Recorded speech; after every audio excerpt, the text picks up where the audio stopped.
Thank you, Mr. Chairman. Mr. Perry, you mentioned the federal government owns about 63% of the land area of the entire state of Utah, 80% of Nevada. It owns 47% of California, including 93% of Alpine County. Now, just for fun, look at the seat of the federal government here in Washington, D.C. All of our federal buildings, our memorials, our national parks, all the federal land in the federal capital. How much of that do you believe is federally owned?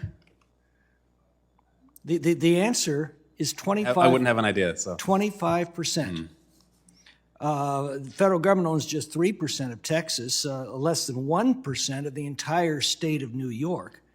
And yet nearly 2/3 of your state, 4/5 of Nevada, nearly half of California.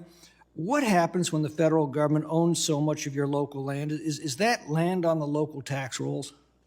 So no, that land is not on the local tax rolls, and it has a significant impact on the local economy, on outcomes, especially when you have heavy-handed policies like NEPA that have been used as a tool to restrict our ability to manage those landscapes.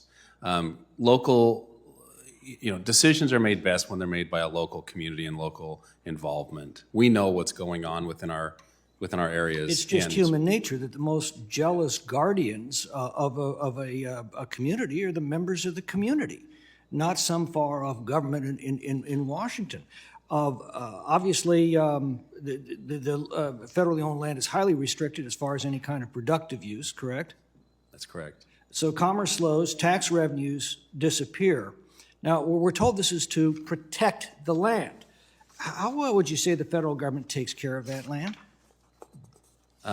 It's essentially an absentee landowner. So basically abandoned.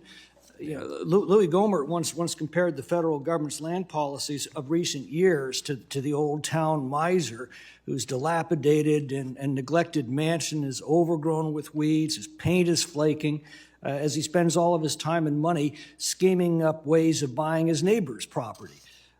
Shouldn't the federal government take care of the land it already holds before acquiring still more lands? I believe so. What would you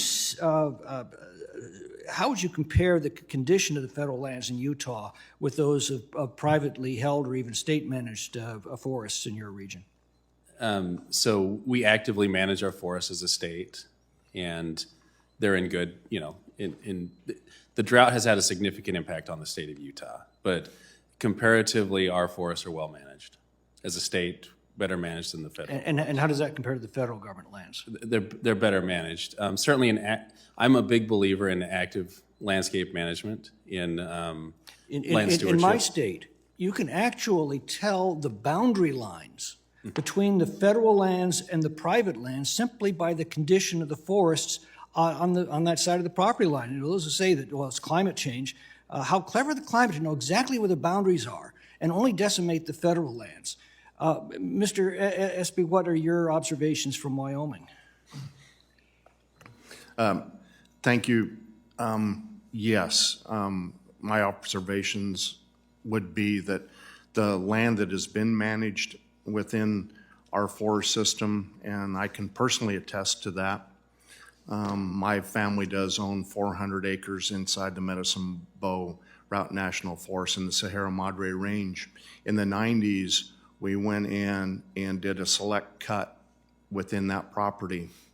When you drive down the highway in the summer, you cannot notice that select cut occurred, but now it stands out because that is where the healthy trees are. And when the beetle infestation came through our forest, it did not affect the trees on our private property up there. And there's a reason for that, isn't there? Because you match the density of the trees with the ability of the land to support it. So those trees are healthy and strong, and when a bark beetle digs in, it immediately exudes sap, kills the beetle, and that's the end of it. The highly stressed, morbidly overgrown federal lands, all because of NEPA restrictions, have decimated those trees, and it's just, they're weak, fighting for their lives, trying to claim the same soil as other trees, competing for the same. This has been the story over and over again. They're stressed, they become diseased, they fall victim to disease or pestilence or drought or ultimately catastrophic wildfire. Mr. Rigdon, just in a brief moment, how would you compare your tribe's management of lands compared to the adjacent federal lands? I think it's very similar, and when you go and you can go across the country to our reservation in South Central Washington and see adjacent lands and how we approach management versus adjacent things. There's been tours out in Muscalero, and you see the national forest So right next. excessive federal land ownership is not protecting our forests, it's destroying them. Thank you. I yield back.